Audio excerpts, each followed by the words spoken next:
So thank you all for coming. My name is Wright. I'm the founder and CEO of thatDot. thatDot is the company behind a new open source project called Quine, and that's the topic of today's conversation. So streaming graphs, because we can't afford to query anymore. So very nice to meet you. The plan for the talk today, as I mentioned, is to introduce Quine, the world's first streaming graph. Kind of like a graph database, but meant for reactive systems, stream processing, and that data pipeline kind of world.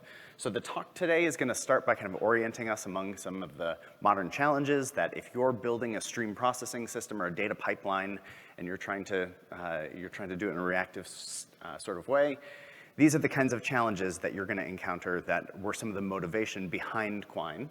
We'll talk about where Quine fits in, how it works under the hood. I plan to give you a demo with some live coding, so I can't wait to see what breaks there. And then hopefully we'll wrap up with some links and if we're lucky, have a few minutes for questions. So collect them as we go, and please ask away when we get to the end. So that's the plan for the talk today. And let's take a look at the world real quick. We've got streaming data. And if you're just going to count streaming data and count how many times you see something that flows through that stream, that's not so hard. You can watch that stream and count how many things flow through and sort them and filter them and so on. But if you want to put those pieces together into something more informative and do complex event processing on your data stream, this starts to become a big challenge. So the goal is to take what's coming out of that stream one record at a time, one event at a time, put them together in the right combination, because when you have that combined set, it's more meaningful, it's more expressive, it tells you more. And that's the goal of what you're trying to find in the stream. It's built from many different events flowing through. So if you try to build a streaming pipeline to do that, pretty quickly, you're going to have to start building queues for where you store those events that are not ready to be completed as the whole object over on the right. So those queues of unmatched events have to go somewhere. They have to get collected, monitored, updated, expired out. So those queues of events are what hold on to each individual event until you've got the full set. So it's common to hold these in RAM, but this starts spiraling and spiraling, because not only do you need queues for just the single events that are unmatched yet, but you also need queues for your partial results. If we're looking to build a 3-event pattern, then you've got to stuff your 2-item pairs somewhere so that when that 3rd event comes, you can pull them back and combine them together. And then you've got to maintain those queues. The common approach for these things is to do it in RAM.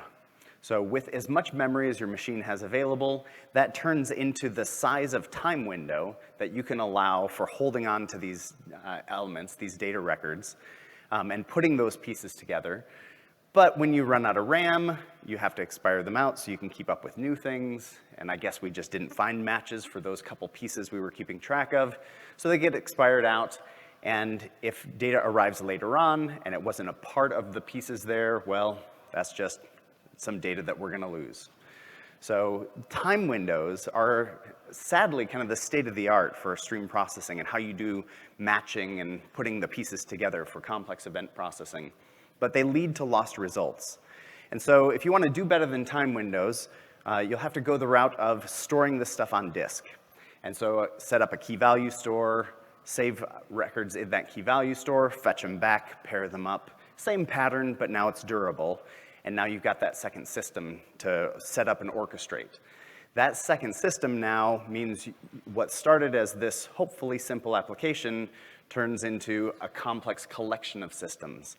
And worse than that, the semantics of what you're trying to match, the shape of what that goal object is supposed to be, that defines the shape of your architecture. So if the team decides we need to match something a little richer, we need to add a field to this, well, you're going to have to rebuild your pipeline and maybe even redesign your architecture to support higher load, more queries, more read writes back and forth. Because if you try to use a relational store or something kind of bigger for this, it'll never keep up with the volume in the stream. And so just putting these pieces together becomes it's a simple problem that turns into this complex solution. And if you've ever built these in the real world, this is an architectural diagram for what they often look like in practice. These microservice architectures, they start off with lofty goals, and it's great that we can actually put them together, we can build them. It takes a while, it's a little tricky, but it is technically possible. We can do this. I've been a part of teams who've done this as well. Building these systems is the backbone of modern data infrastructure at a lot of different companies. It takes a small army to do it, but if you've ever run it, then you've probably also been a part of watching this go down in flames for some implicit expectation about how systems are going to deliver data and when it's going to be there and if it's fully consistent or not. Because these are hard and they're error prone and they're really slow to build, but possible to scale and expensive in the long run. There's so many implicit expectations between the microservices that get built that if a couple people end up leaving the team, then you're probably better off just throwing it away, starting from scratch, building the next iteration of your data pipeline. But this is kind of the state of the art. So it's fine. That's the world we live in. Well, 8 years ago, this was the motivation for trying to do something better, something bigger. So we started the project now called Quine. Yeah, really 8 years ago, I guess. It's currently run by the team at thatDot. We had major support from DARPA along the way for doing a lot of core research and development, applying it to some really hard cybersecurity problems for the Department of Defense. Quine is a streaming graph interpreter for complex event processing. Feels like a graph database, but it's a graph interpreter for high-volume stream processing. And it gives you this ability to put those pieces together, like we showed in that first slide, to join items together to get expressive patterns out of your streaming data and then emit them into a stream in real time. It sits basically between two streams. So you plug it into a stream on one side, and it builds the graph. Then we monitor that graph and stream out those results. There's lots of different options for connectors and kinds of streams that you can plug into, from Kafka and Kinesis and SNS and SQS. You can do other things like server-sent events, web sockets, files, named pipes, even standard in and out. A lot of similar options for where data goes at the end. And in order to get over that bounded by memory problem, there's a stateful layer as well that is also configurable using plenty of other open source tools like Cassandra and RocksDB. That stateful layer provides the support, the structure for the graph that can persist over very long time periods and be why we don't need to rely on time windows in RAM anymore. To use Quine is really this two-step process. First, you just say, here's my streaming data, I'll plug it in there, and I'm gonna define one database query for how to take that stream and build it into a little part of the graph. Quine then fits that together with other streams or other pre-existing parts of the graph. They overlap, they connect, they build this rich expressive graph. And the second part of that is a second database query. In the Cypher language, you say, here's the pattern I want to find as a standing query. That standing query lives live in the system, in the graph. It pushes itself around through the graph. Every time that the incoming stream causes the graph to change in a way that means that query matches again, it streams a result out. So it's like live materialized views on that query built on a graph from an incoming stream and publishing results to an outgoing stream. The overall goal here is to take a high volume of data in and turn it into a smaller amount of high value data coming out. So why a graph?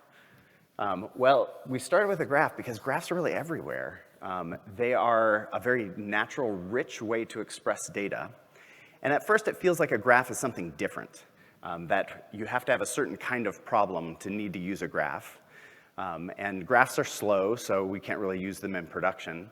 But in truth, what we found over the last 8 years of R&D is that graphs don't have to be slow. They can actually be profoundly fast and be the key to actually scaling the expressivity of data structures that we want to find. So a graph gives us this flexible structure that we can represent anything, including everything else that you'd put in a relational table or a document store like MongoDB. That same kind of data fits very naturally into nodes connected by edges in a graph. The graph data model is as flexible as the human language. Whatever you could express in English, you could also represent directly in a graph. That subject, predicate, object pattern that shows up in the English language is exactly equivalent to this node, edge, node pattern in the underlying graph. So anything that you could say in words, you can express as data and compute over it in a graph. What's novel about Quine is under the hood, it is backed by the actor model, implemented on top of Akka. Those nodes in the graph get backed by actors. And so the graph data model is paired with a graph computational model. And that's really where Quine veers off the beaten path. To my knowledge, nobody had ever done this before. That independent, scalable, asynchronous, event-driven message passing architecture is what's behind the data that we represent in a graph. What that means for each node and how a graph gets built is we take the whole connected graph, whether it's running on one machine or spread across a whole cluster, and we cut the graph up on the edges. So we do what's called edge cut and represent one edge with two half edges that point at each other.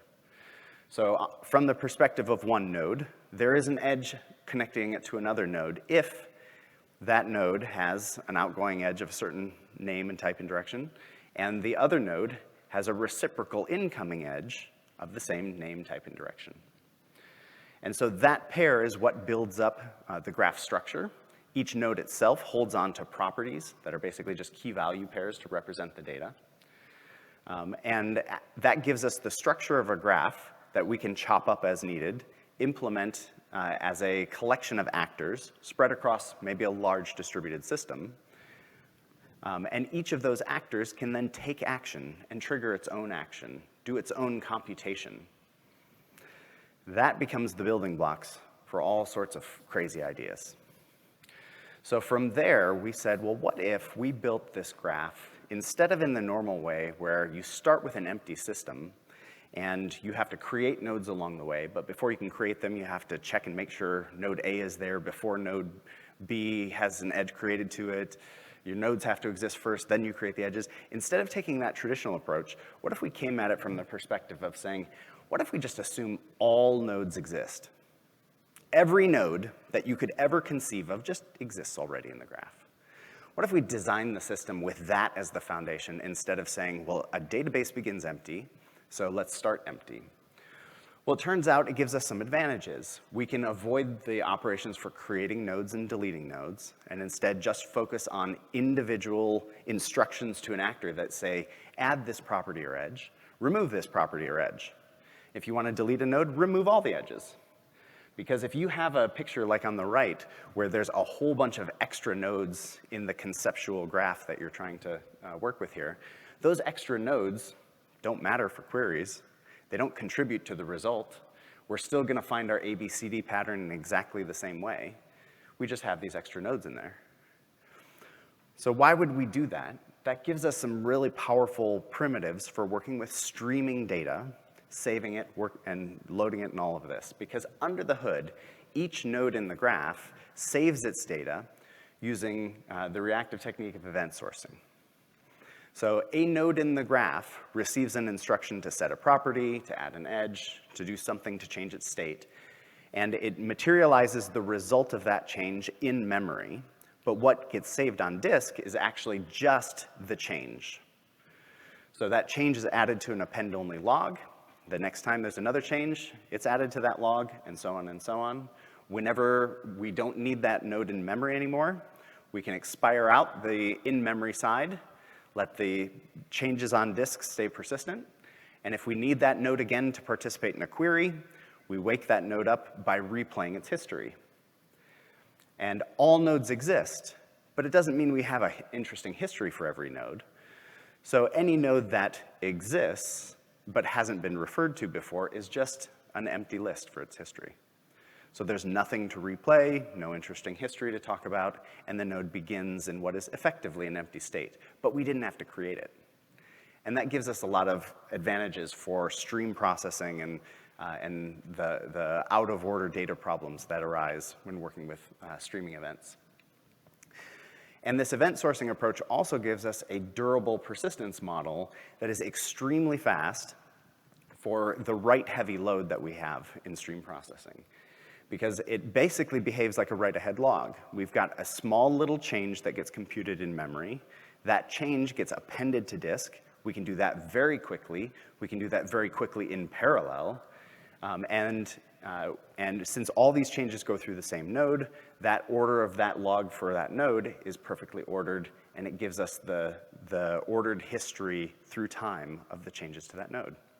So we can even go back and query how that data used to be back at some historical point and say, give me the answer to my cipher query right now, and then here's a timestamp. Tell me what the answer was 10 minutes ago, 20 minutes ago.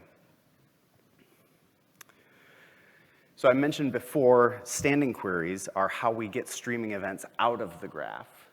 A standing query is just an ordinary cipher graph query, just written in the cipher language. But when you issue that query as a standing query, it gets dropped into the graph and stays alive, stays resident in the graph, pushes itself around through the nodes in the graph.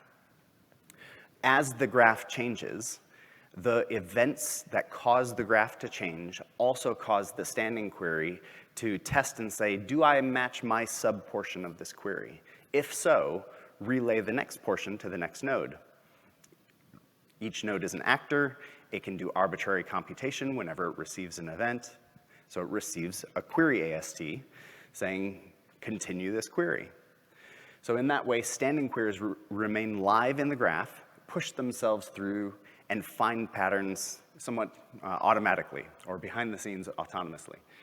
So whenever we've got the full structure, enough data has streamed in to create a new match, that match gets detected and can trigger any action, including publishing results out to the next system, the next service, or downstream service, or it can even call back into the graph and perform other operations to update nodes or to query for extra data.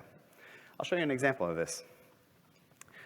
So if I drop out of slide presentation and flip over here, hopefully this is legible enough from where you are. This is the Quine open source website, so you can go to quine.io and check it out if you're interested. There's download links and everything there. If you download the jar file from this download page right here, then you could even follow along and do exactly what I'm going to do here. I'll show a link in just a moment for all the resources and everything that I'm going to show. So using Quine, I have, real quick, set up a Kafka server just locally on my laptop, because conference Wi-Fi, you never know. So Kafka is running here on my local laptop. It's preloaded with a little data to help show this demonstration here. So using Quine is really just a matter of calling java-jar, passing in my Quine fat jar here. And then I'm going to say -r for something called recipes. And I'm going to feed it my Reactive 22 YAML file as a recipe. So on the Quine website, there's a collection of recipes that have been built by the community around Quine, just demonstrating the configuration and everything needed for different kinds of use cases. So if you want to go try one of these out, it's really just a simple matter of picking a recipe and running the command with the appropriate name after -r. In this case, I'm going to run a local YAML file as my recipe, and so it's called Reactive 22. Let's just run it and see what happens. This is what my recipe looks like. It's pretty empty. There's not much here. This is the minimum template for a recipe. It does have some stuff in these last couple fields. It's just cosmetics, trust me on that. The real meat of this example is going to be in lines 4 and 6 as we fill those in, because that's the two parts that I mentioned. Streaming data coming in to build the graph, that's ingest streams. And then standing queries monitor the graph to find graph structure and then trigger action to send it out. So I started this empty recipe, and it started at the command line, and it did nothing interesting. So that's exactly what I'd expect. Let's kill it and do something interesting. So I'm going to edit this recipe and make the simplest possible ingest stream here. So this is a Kafka ingest from localhost 9092. I'm going to run this a couple times, so we're going to start from the beginning of the topic each time. And the name of my topic is endpoint, because this example is a cybersecurity example. It consumes data from two different kinds of sources, endpoint data, and I'll show you one for network data as well. But when we pull those two sources together, join them together, we can find some really powerful patterns that indicate a bad guy doing something under the hood in the data. That's our goal to see here. But this is technically all it takes to build an ingest stream. So let's just run that and see what happens. So I'm just going to run the same recipe again now that I've saved it. All right, it's started up. It's ingesting. As you see down there, there's a counter going up. And I'm going to go to localhost. This is what the Quine UI looks like.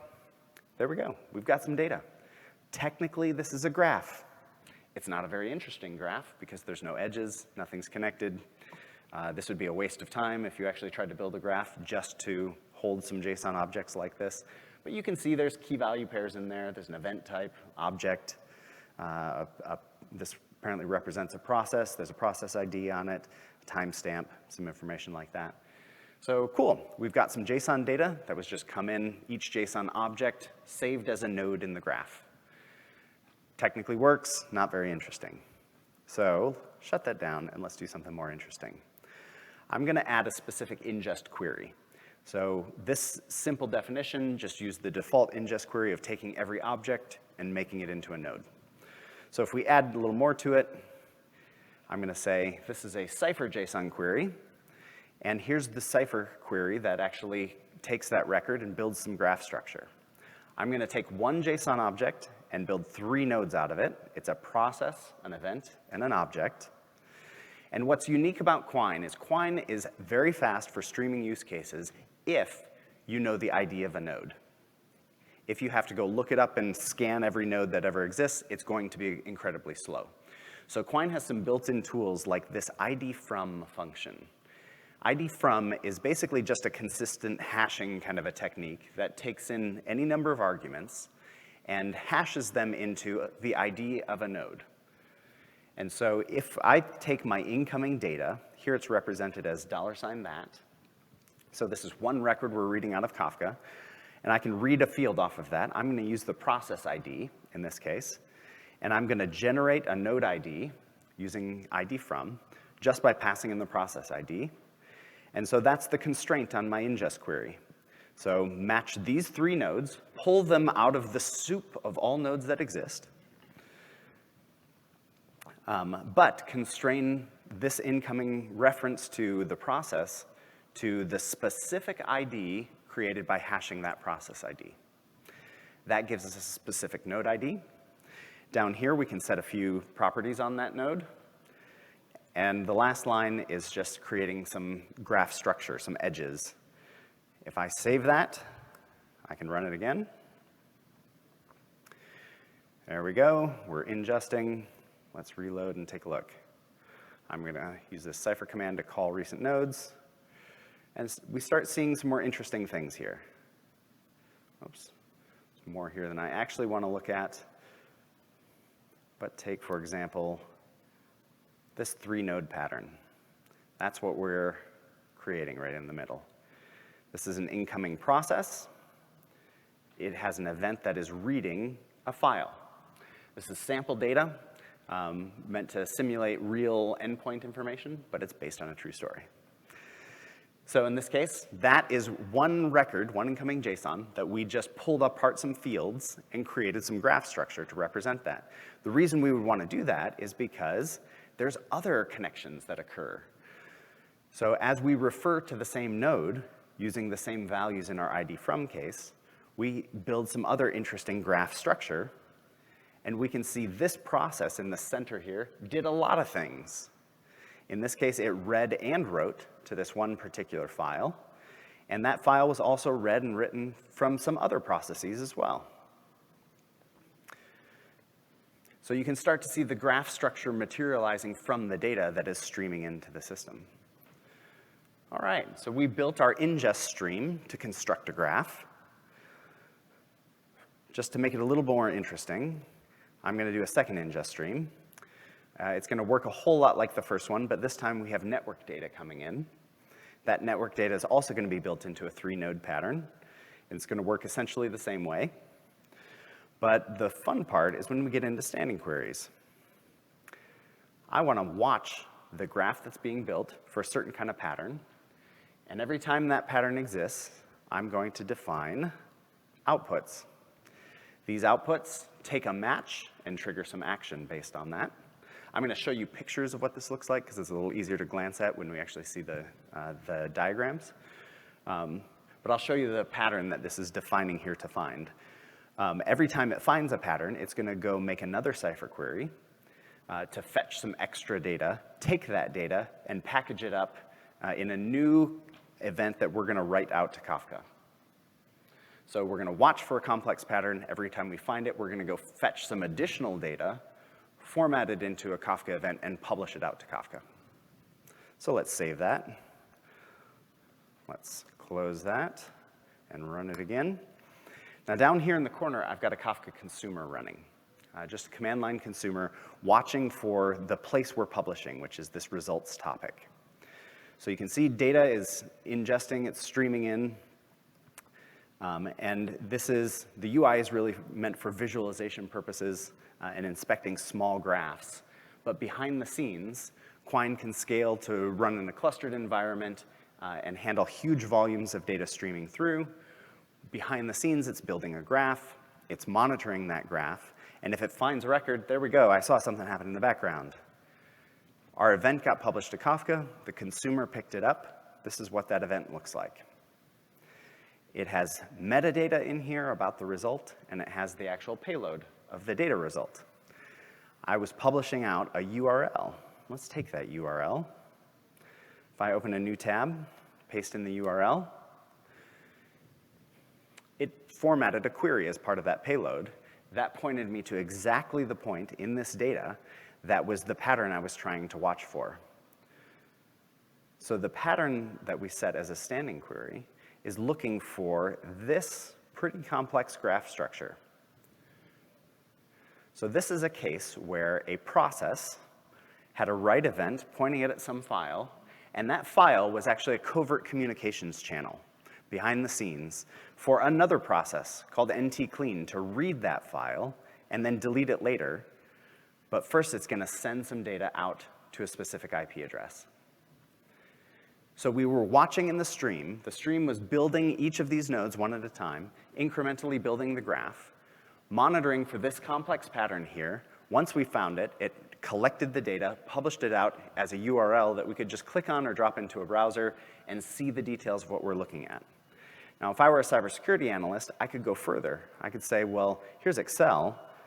What files was it reading? Let me right-click and choose the right thing. What files were read? Well, it read a spreadsheet. That spreadsheet probably had a malicious macro in it. And it turns out it also then read this private plans document. So we can start to see what's happening here. Well, where's this ntclean process come from? Well, this was started by, whoops. There we go. So it had a spawn event connected to an SSH process. That SSH process itself received data on a local IP import. That IP import had some external communication from the same IP address where it ended up sending data out to. And so in the Quine UI, we can bake in some of these right-click exploration kinds of functionality to go explore this particular use case. Different use cases can support different functionality, but in this case, the event triggered, found the critical result that communicated what we wanted, and a human could come back in and explore more later on. So that's an example of using Quine connected into Kafka to consume data, build a graph, monitor the graph for complex patterns. Every time one of those patterns is found, send a downstream event so that you don't have to build oodles of infrastructure and microservices just to do that complex event processing.